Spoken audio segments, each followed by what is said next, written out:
Assalamualaikum warahmatullahi wabarakatuh. Waalaikumsalam warahmatullahi wabarakatuh. Gimana kabarnya hari ini? Alhamdulillah sehat. Sehat ya. Keluarga juga sehat ya. Alhamdulillah ya. Syukur ya. Ini mohon izin Pak, saya Ali Sodikin, calon guru penggerak angkatan 9 dari Kabupaten Brebes. Hari ini mohon waktunya sebentar untuk melakukan wawancara untuk pemenuhan tugas saya.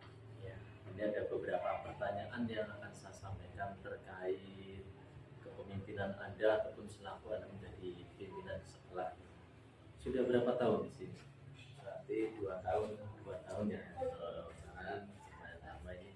Baik Pak, ini pertanyaan yang pertama yang mau saya tanyakan. Jadi selama Pak Cahyo menjadi kepala sekolah di sini itu tentunya akan menemukan beberapa kasus-kasus ya. Dan bagaimana Pak Cahyo mengidentifikasi kasus-kasus yang merupakan dilema etika ataupun bujukan moral? Lama saya memimpin di sekolah ini memang kadang terdapat beberapa kasus yang terjadi antara dilema etika yang ditandai dengan adanya pilihan-pilihan yang sama, tidak ada rujukan moral dalam kasus ini karena tidak ada pelanggaran hukum yang terjadi, sehingga untuk mengidentifikasi antara dilema etika dan rujukan moral perlu dilihat dari tipe kasus dan pilihan yang akan muncul. Oke. Kemudian apa yang juga akan diharapkan Pak ini manakala mengambil keputusan di sekolah, terutama untuk kasus-kasus di mana ada dua kepentingan yang sama-sama benar, yang menurut ini sama-sama benar, ini juga benar, ini juga betul ya, kemudian sama-sama mengandung nilai kebajikan, itu bagaimana? Kalau terdapat dua kasus yang memang sangat penting, ya, kita seperti biasa di sini kita musyawarahkan mana yang lebih urgen, itu yang kita ambil dulu karena memang semuanya penting kita dilaksanakan sekolah. Kemudian pertanyaan selanjutnya, dalam menghadapi suatu permasalahan tentu kan kita juga akan menentukan langkah-langkah ya, baik yang kalau bisa langkahnya bisa sesuai dengan prosedurnya. Nah ini langkah-langkah ataupun prosedur yang seperti apa yang biasa Anda lakukan dalam menghadapi kasus-kasus yang terjadi? Prosedur yang biasa kita lakukan di sekolah kita tetap kita kumpulkan rapat dewan guru, kita musyawarahkan apa yang kita harus lakukan terlebih dahulu sehingga kita bisa bekerja dengan baik setelah kita musyawarahkan. Jadi selalu melibatkan dewan guru ya ataupun warga sekolah yang lain. Ya.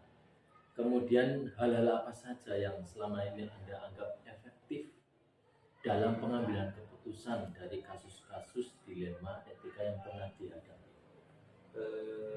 Pengalaman yang sudah kita kerjakan di sekolah ini adalah yang paling efektif adalah komunikasi dengan baik antara kepala sekolah dengan guru untuk menangani sebuah masalah. Jadi kunci utamanya adalah komunikasi ya. Kemudian juga hal-hal apa saja yang selama ini merupakan tantangan, karena dalam suatu keputusan ataupun kasus pasti ada tantangan yang terjadi. Itu dalam pengambilan keputusannya pada kasus-kasus dilema etika itu apa saja? Tantangan terberat yang kita alami di sekolah kita ini adalah antara kesadaran wali murid dengan kepentingan sekolah yang kadang tidak sinkron. Berbenturan. Mungkin karena memang SDM di sekitar ini memang kurang lulusan SD, sehingga kadang tidak sesuai dengan keinginan yang ingin dicapai oleh tujuan sekolah. Kemudian juga apakah Pak Cahyo itu memiliki sebuah tata cara ataupun jadwal tertentu dalam sebuah penyelesaian kasus yang mengandung dilema etika, dan apakah Anda langsung menyelesaikan di tempat atau memiliki sebuah jadwal untuk menyelesaikan bentuk ataupun prosedur yang Bapak jalankan? Untuk jadwal untuk menyelesaikan masalah tidak ada. Jadi di sini fleksibel saja. Kalau ada permasalahan kita selesaikan secepat mungkin. sehingga tidak berlarut-larut seperti itu. Kemudian selain itu juga apakah ada faktor-faktor yang selama ini mempermudah ataupun membantu Anda dalam pengambilan keputusan ketika menghadapi kasus-kasus dilema etika yang terjadi di sekolah? Faktor yang sering membantu untuk mengambil keputusan adalah faktor dari dewan guru yang selalu memberi masukan, lingkungan sekitar, komite, semuanya memberi masukan sehingga memudahkan dalam mengambil sebuah keputusan. Jadi memang Pak saya juga sering minta saran-saran Iya. dari yang lain gitu ya. Kemudian dari semua yang telah Pak Sayo sampaikan, pembelajaran apa yang dapat dipetik dari pengalaman dalam pengambilan keputusan ketika menghadapi kasus-kasus yang mengadu dilema etika? Pengalaman yang juga bisa adalah dalam mengambil sebuah keputusan, selain kita melibatkan dewan guru, juga kita tidak boleh meninggalkan budaya di sekitar sekolah kita, sehingga tidak berbenturan dengan masyarakat sekitar ataupun masyarakat. Baik, luar biasa ini Pak Sayo. Semoga selalu diberikan kesehatan dan diberikan kelancaran dalam mengemban amanat di sekolah ini. Sekali lagi terima kasih. Demikian wawancara saya dengan Pak Sayo, Kepala SD Negeri Rancawulu 2, Kecamatan Bilakamba, Kabupaten Brebes. Assalamualaikum warahmatullahi wabarakatuh. Waalaikumsalam warahmatullahi wabarakatuh. Oke, terus sebentar. Nimbat saya Ali Sadikin, saya guru penggerak angkatan 9 Kabupaten Brebes. Hari ini saya akan melakukan wawancara bersama Kepala SD Negeri Karangsari 1, Kecamatan Bilakamba. Mohon maaf, Karangsari 2, Kecamatan Bilakamba, Pak Sinan. Assalamualaikum warahmatullahi wabarakatuh. Gimana kabarnya? Alhamdulillah baik. Mohon maaf mengganggu waktu yang sebentar. Ini saya untuk pemenang tugas sebagai calon guru penggerak angkatan 9. Saya akan memberikan beberapa pertanyaan perihal kepemimpinan Bapak selama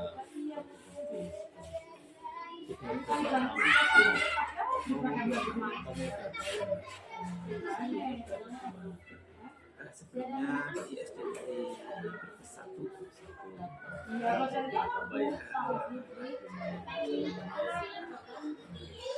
Baik Pak, di sekolah ini berapa siswa jumlahnya? siswanya bertugas sekitar 117. Gurunya Ada kelas 6, PJOK 1, agama 1, jadi 78. baik, kami langsung ke poin jadi yang pertama ini dalam memimpin itu kan pasti kita akan menghadapi berbagai macam kasus-kasus ya baik dengan ada gusur ataupun juga sulit. Ini dalam menghadapi kasus itu bagaimana cara Bapak untuk mengidentifikasi kasus yang merupakan dilema etika ataupun rujukan moral? Untuk mengidentifikasi sebuah kasus, jadi saya harus mengenali dulu kasus-kasusnya. Apakah itu berkaitan dengan pelanggaran hukum atau tidak? Kalau misalkan memang itu ada berkaitan dengan penanganan hukum atau pelanggaran terhadap aturan-aturan yang sudah berlaku di masyarakat di negara, ya berarti kalau saya mengidentifikasinya tapi kalau lainnya sekedar rasa kesaksian, rasa keadilan dan lain sebagainya, itu saya mengidentifikasinya dengan aspek. Kemudian dalam menjalankan keputusan sekolah Anda, terutama untuk kasus-kasus yang dimana ada dua kepentingan yang sama-sama benar, ini memang kita juga sering menghadapi ada hal yang mungkin kita rasa benar ataupun kita mengandung nilai kebajikan yang sama, itu apa yang akan Anda lakukan? Sebelumnya untuk menghadapi kasus-kasus seperti ini, biasanya saya sih menggunakan 9 langkah ya, kepemimpinan keputusan. Dalam pengambilan keputusan, kenapa misalkan dilematika susah untuk pegang itu, maka saya pegang 3 prinsip, yaitu NBES berbasis hasil akhir, terus berbasis peraturan, dan berbasis rasa setuju. Jadi ada 3 yang menjadi pertimbangan itu ya, keputusan ya. Kemudian langkah-langkah atau prosedur yang seperti apa yang biasa Anda laksanakan dalam pengambilan keputusan tersebut? Langkah-langkah yang biasa saya lakukan yang pertama sih musyawarah dulu, mengenai atau apa yang mengidentifikasi sebuah permasalahan agar kita tidak mengambil keputusan dengan cara yang tidak fair. Kemudian di sini lihat dulu siapa yang terlibat, ya, mengumpulkan fakta-faktanya, fakta pendukungnya, terus kemudian ada uji legalnya, uji regulasinya, terus intuisi. Kemudian kalau memang benar-benar kita ini ya uji publikasi, tapi kayaknya untuk uji publikasi kita tidak ya, dalam permasalahan tidak mesti harus semua orang tahu. Jadi menurut saya ya 9 langkah itu kita terapkan, hanya saja hal-hal yang perlu dikesampingkan ya kita sembunyikan selama itu menurut saya atau menurut guru-guru yang lain. Ya, jadi memang ada juga yang terbuka tapi tidak semua dibuka gitu. Kemudian juga menurut Bapak yang selama ini dianggap efektif dalam mengambil keputusan ketika menghadapi kasus-kasus itu apa saja? Yang dianggap efektif ya, gimana Pak?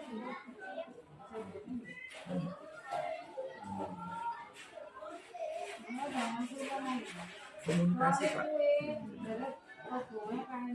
yang dianggap efektif. Menurut Bapak di dalam pengambilan keputusan itu kan pasti ada pertimbangan ahli, baik ini tepat, ini kurang tepat, dan itu apa yang dianggap efektif dalam pengambilan keputusan untuk dari kasus-kasus yang seperti itu apa? Yang saya lakukan ya, yang menurut saya efektif, yaitu komunikasi.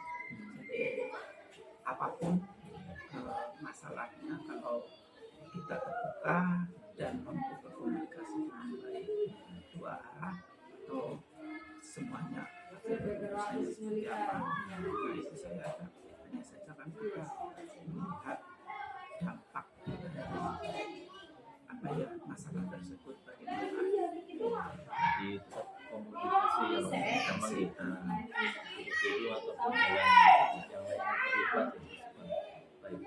Kemudian juga dalam pengambilan keputusan itu tentu kita menghadapi tantangan-tantangan.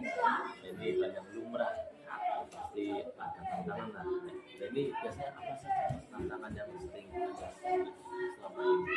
Tantangan yang sering saya jumpai yaitu manakala orang yang berkasus tapi tidak menyadari bahwa apa yang tindakan itu adalah sebuah kesalahan. Jadi, tantangan itu sangat berat karena kalau masing-masing tidak bisa merefleksi diri, tidak introspeksi diri, maka jalan solusi atau jalan keluar itu nggak akan pernah tercapai. Jadi masih terus merasa benar ya, Masih terus merasa kebiasaan itu terbiasa, jadi biasa-biasa. iya, mungkin di permasalahan di depan kita sudah selesai. Belum tentu nanti di belakangnya dia tidak menggerundel atau melakukan sesuatu yang apa ya, yang berakibat merugikan semuanya. memang harus saling menyadari, juga sering berkomunikasi. Nah, itu tantangan terbesar itu kesadaran. Kemudian juga dalam menyelesaikan suatu kasus, baik ada bentuk ataupun prosedurnya, itu apakah terjadwal, misalkan ada proses ini, nanti bulan ini atau gimana bagaimana Tidak. Kalau setiap kasus itu kan terjadi setelah tayang katanya tidak di kasus nanti dan ini ada kasus itu kan tidak kasus terjadi setelah hanya saja ketika mengadakan penyelesaian masalah saya biasanya menggunakan momen yang tepat, artinya manakala situasinya sedang emosi atau sedang tidak bisa digunakan untuk melakukan mediasi atau untuk bermusyawarah, saya tidak lakukan. Saya lakukannya ketika semuanya sudah aman. gitu langsung itu ya, kita ada suasana biar kondusif dulu gitu. Jadi kondisi dulu saya mencari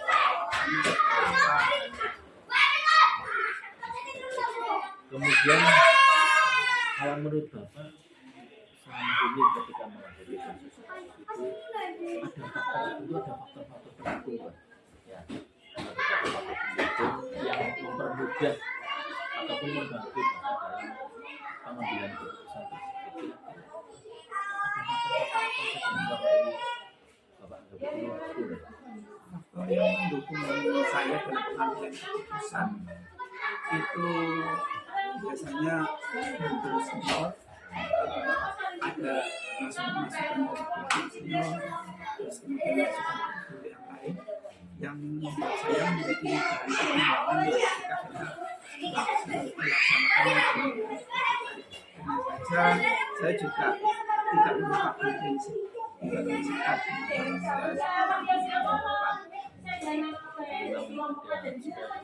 banyak.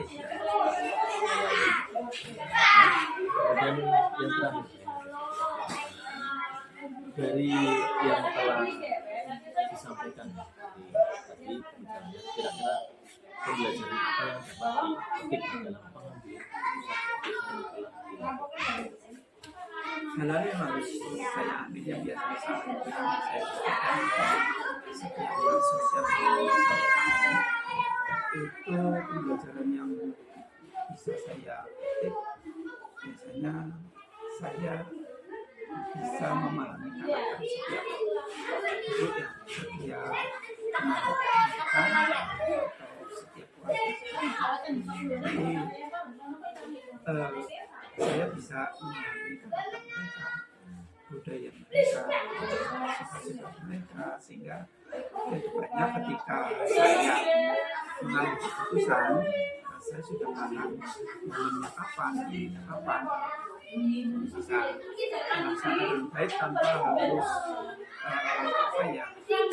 terjadi pertentangan atau konflik yang panjang. Hal yang menjadikan pengalaman ataupun masalah ilmu baru saya baikkan itu beberapa hal yang saya berikan informasi yang bersama. Terima kasih dan selalu menjaga demikian wawancara saya bersama Pak Zainuddin Kepala SDN Negeri Karangsari 2 Kecamatan Bilang Kampung Kabupaten Brebes. Assalamualaikum warahmatullahi wabarakatuh. Buka dulu terus diedit, kurang apa